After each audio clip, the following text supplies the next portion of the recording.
Ciao a tutti e benvenuti in Appuntamento in Giardino. Mi trovo in Valpellice, sempre nella zona in cui abito, nella località Pra del Torno, una località molto carina perché è abbastanza selvaggia. Tutta la zona di Angrogna, Vacera, Pra del Torno rimane abbastanza selvaggia.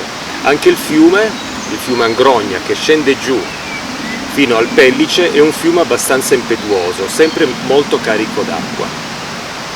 Questa è una valle in cui mi piace ogni tanto tornare. A volte ci sono venuto a dipingere degli acquerelli, a volte sono venuto qui nel periodo del bird watching per poter fotografare il merlo acquaiolo. È una località a cui sono molto affezionato.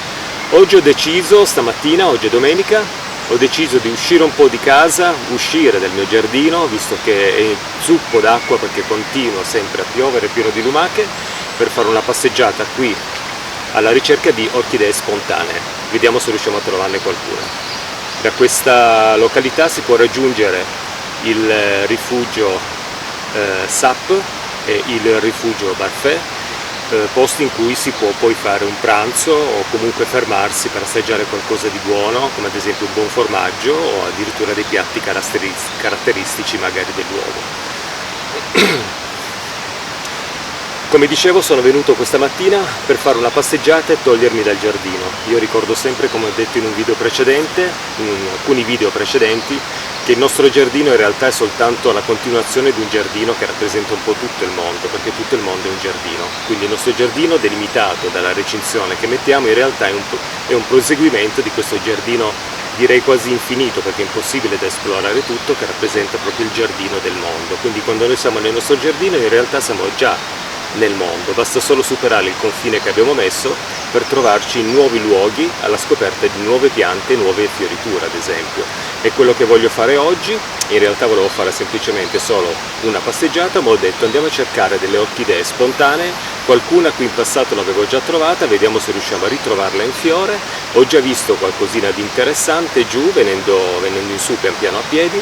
Comunque muoviamoci in questa domenica mattina in cui c'è finalmente un pochettino di sole, circondato un po' da delle nuvole. Se non piove magari riuscirò a rimanere qui per un po' di tempo alla ricerca di orchidee spontanee. Venite con me. A pochi passi da dove mi sono fermato per la presentazione del video ho trovato questa bellissima aquilegia, guardate che spettacolo, è un'aquilegia di montagna. Dopo metterò il suo nome perché non so bene il nome scientifico di questa aquilegia. Comunque potete vedere i suoi bellissimi fiori che sono di un porpora molto affascinante. Una pianta abbastanza comune che si trova qui a Pra del Torno. Quest'anno ne ho trovate veramente tante un po' in giro nelle varie escursioni che ho fatto e l'ho ritrovata anche oggi qui, bellissima aquilegia.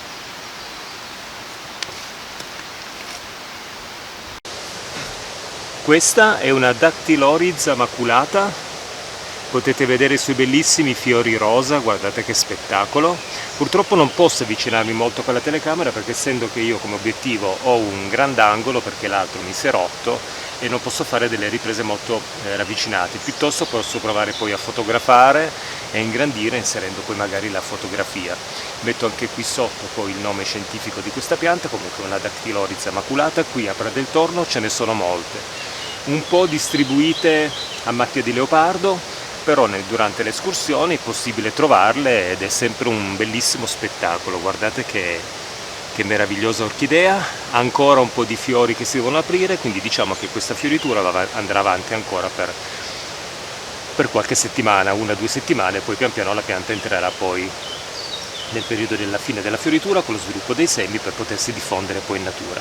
Una meravigliosa orchidea che incontrerò credo spesso durante la mia escursione qui a Pra del Torno.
Ecco lì un'altra orchidea insieme ai Non ti scordar di me, l'orchidea lì la potete vedere, adesso provo a fare uno zoom, dietro ci sono dei Non ti scordar di me e quella dietro c'è nascosta un altro tipo di orchidea.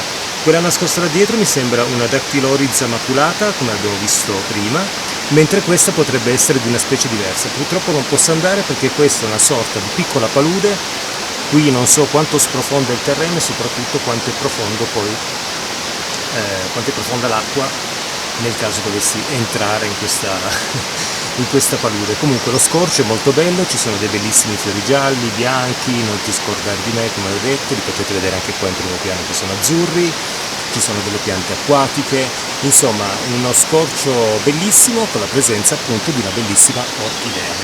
Eccomi qua nella seconda parte del sentiero che porta poi come giro ad anello nuovamente a Prat del Torno. Io non lo farò tutto perché non l'ho mai fatto, quindi non so quanto sia lungo, volevo fare una passeggiata abbastanza breve, un'escursione, una piccola escursione. Quello che volevo dire è proprio questo, che questo è il secondo sentiero, ovvero si sorpassa il fiume, si attraversa il fiume tramite un ponticello e si va in questa seconda parte del percorso che ho fatto anche l'altra volta, e questa zona qui è molto più illuminata di quella perché qui batte molto più il sole. In effetti l'ultima volta che sono venuto con la mia amica Margherita abbiamo trovato anche altre orchidee di altri tipi appunto. Quindi vediamo se sono ancora in fiore, c'era anche una Cephalantera longifolia con i fiori bellissimi bianchi, speriamo di trovarla ancora in fiore, così vediamo anche se riusciamo a trovare un'orchidea che mi piacerebbe ricercare in natura, abbastanza comune da queste parti, vediamo se è già in fiore e se la trovo, che è l'orchidea bruciacchiata. Il suo nome dovrebbe essere Neotinea fistulata se non sbaglio, comunque nel caso la trovassi metterò poi il nome scritto poi sotto nella sequenza del video. Andiamo in questo percorso, non ho più molta batteria nella telecamerina, ne ho un'altra di riserva ma anche quella non è proprio piena, comunque facciamoci questo piccolo percorso e vediamo se riusciamo a trovare ancora qualche altra piccola orchidea interessante da poter osservare in natura. Eccomi arrivato in località Chiocca, abbastanza vicina dal punto in cui abbiamo attraversato il fiume. Ho cercato la Cephalantera longifolia con le sue fioriture bianche, questa bellissima orchidea molto delicata, ma purtroppo è già sfiorita perché non sono riuscito neanche a trovare le piante perché si confondono tra l'erba, quindi un manto di erba verde, impossibile probabilmente trovarla adesso in fioritura. Sicuramente andando su in montagna ancora un po' più in alto, visto che fa ancora molto freddo, è possibile trovarle. Infatti domenica scorsa io e Giorgio ci siamo recati in una località che si chiama Villanova, abbiamo fatto a 1100 metri mi sembra di altezza, abbiamo fatto un'escursione per salire ancora un pochettino in quota e ne abbiamo trovate in fioritura insieme ad un'altra orchidea bellissima che è la Dactylorhiza sambucina, un'orchidea veramente bellissima che mi piacerebbe trovare anche in questo posto, però secondo me io qui non l'ho mai vista, non so se sia un luogo adatto. Comunque è abbastanza comune trovarla in questi prati montani.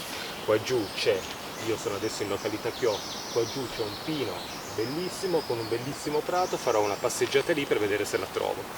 Altrimenti, se non c'è nulla, continuerò a fare questo sentiero fino al punto in cui ero arrivato con la mia amica Margherita, poi magari andrò ancora un pochettino oltre, senza inoltrarmi troppo perché non mi piace molto girare in montagna da solo. Sui sentieri che conosco magari una veloce escursione va bene, però io sono sempre un po' per andarci comunque con qualcuno perché non si sa mai gli incontri che si possono fare, quindi ho un'eventuale caduta, un eventuale incidente magari che si può avere in montagna, come magari una caduta, una ferita, un qualcosa, quindi sempre meglio essere in due. Questo comunque è un posto molto frequentato, non tanto questa zona quanto quella là sotto, quindi in questa zona io farò un giretto veloce e poi pian piano tornerò poi sul sentiero per tornare a casa, montare il video e metterlo online. Comunque dai, vediamo se riusciamo a trovare questa orchidea bruciacchiata, io guarderò bene, in più siamo anche in un periodo in cui stanno spuntando dei funghi e quindi è probabile che magari da qualche parte qui ci sia anche qualche bel porcino perché comincia la zona dei faggi, vedo già delle faggete, forse un po' troppo alto per trovare dei funghi, solitamente in questo periodo crescono un pochettino più bassi per finire poi la crescita e tornare poi in alta montagna ad agosto, ma in questo periodo so che ci sono stati dei ritrovamenti, quindi tra un'orchidea e l'altra io mi cerco anche qualche bel porcino, speriamo di riuscire a trovarne magari qualcuno. Andiamo a fare questa passeggiatina lungo il sentiero.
Ho cercato di fare un pezzo del sentiero che si inoltra come circolo, come giro ad anello per ritornare a Pra del Torno, però purtroppo, come mi ha consigliato una mia amica, sono dovuto tornare indietro perché sentivo abbaiare dei cani. Non so se si può vedere dall'inquadratura, proprio nella conca che si vede laggiù c'è una macchia bianca, la vedo anche io abbastanza lontana, comunque sono tantissime pecore, saranno più di un centinaio di pecore. Questa mia amica Eloisa mi ha detto appunto che il pastore che ha tutte queste pecore non mette quasi mai la recinzione perché le pecore sono veramente tantissime, quindi i cani da pastore sono liberi, e mi ha detto di fare molta attenzione perché sono cani anche particolarmente aggressivi. Quindi così ho deciso di tornare indietro per non rischiare di avere un incontro con uno di questi cani che magari può anche non farmi nulla, può venirmi incontro abbaiando, però è sempre meglio evitare, soprattutto se si è da soli, di mettersi in queste situazioni che possono essere anche abbastanza rischiose, proprio perché qui adesso sto girando praticamente da circa 45 minuti, non ho incontrato nessuno, quindi dovesse succedere un qualcosa potrebbe essere veramente un problema. Comunque adesso torno indietro, torno in località Chiot, non farò il giro ad anello perché non voglio incontrare i cani del pastore. Tornerò nella località Chiot, magari scendere giù un pochettino per vedere sotto quel pino se trovo ancora qualche orchidea o qualche pianta particolare da farvi vedere, e poi concluderò il video e ci salutiamo.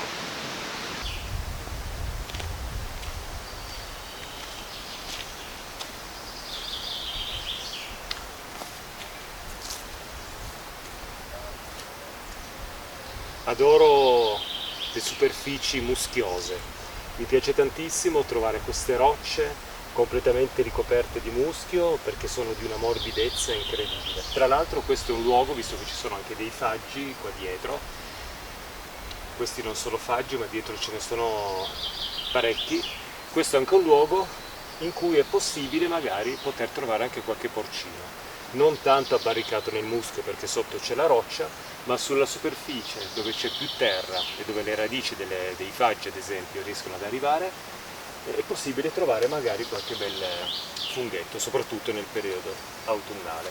Vedo che qui cresce anche una pianta che ho raccolto con la mia amica Tiziana, che sembra una felce, ma in realtà non lo è. La chiamo la pianta di liquirizia perché se si prende la pianta, si toglie dalla terra e si mastica la sua radice, ha questo retrogusto veramente di liquirizia fantastico, come quei bastoncini di liquirizia che mi ricordo andavano molto di moda negli anni 70, anni 80. Qui cresce anche questa pianta in diversi punti e sono anche molto contento di averla trovata perché mi ha fatto notare la mia amica Tiziana la presenza di questa pianta in questo territorio e sovente riesco a trovarla. Comunque bellissimo tappeto di muschio, tra l'altro freschissimo, bagnato, molto umido e meraviglioso.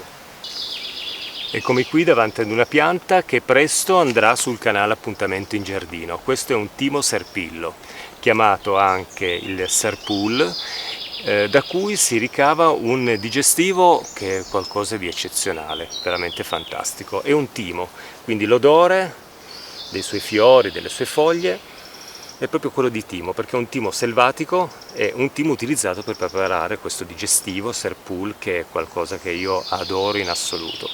È un digestivo che può essere preparato anche in casa, magari farò poi un video. Oggi purtroppo non ho portato un sacchettino per poterlo raccogliere, però forse mi sbaglio perché un sacchettino dietro ce l'ho. Comunque vediamo. Adesso guarderò nel mio zainetto, se ho un sacchettino, piuttosto ne raccolgo una quantità, quella che basta per preparare un digestivo in casa. Diciamo che non so, potrebbe bastare un pugno di questo Serpul da inserire poi all'interno di una bottiglia con dell'alcol da liquore, lasciare macerare una ventina di giorni, poi mescolare con una quantità di acqua che è stata fatta bollire con dello zucchero, filtrare poi il tutto, lasciare poi per 2 mesi circa questo digestivo che lavora su se stesso per prendere, amalgamare tutti i gusti, e poi finalmente si avrà questo digestivo fantastico da assaggiare magari in autunno, al ritorno magari da una passeggiata a funghi, oppure se c'è l'occasione magari anche in montagna dopo un'escursione. In qualunque agriturismo qua della zona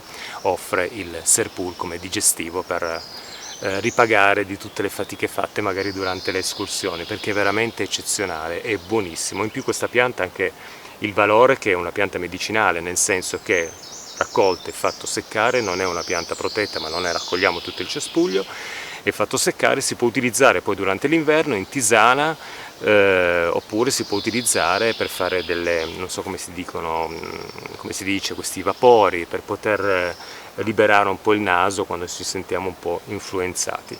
Ricordo sempre che quando si raccoglie il timo serpillo bisogna munirsi di forbici e spezzettare, nel senso tagliare le sue sommità fiorite e tagliare i suoi rametti, senza tirare la pianta, perché è una pianta abbastanza delicata. Se si tira poi la pianta si strappa, si rovina e alla fine poi si va a perdere, e quindi si uccide anche la pianta, mentre se tagliamo soltanto le sue sommità, questo dà la possibilità, e le sue sommità fiorite, dà la possibilità alla pianta di ricreare di nuovo altre foglie e di ripartire di nuovo magari con la fioritura, e così non si danneggia la pianta. Non è una pianta protetta, ma per questo non dobbiamo abusarne durante la sua raccolta. Prendiamo soltanto quel minimo che ci serve per prepararci un liquore che ci durerà poi per tutto l'inverno.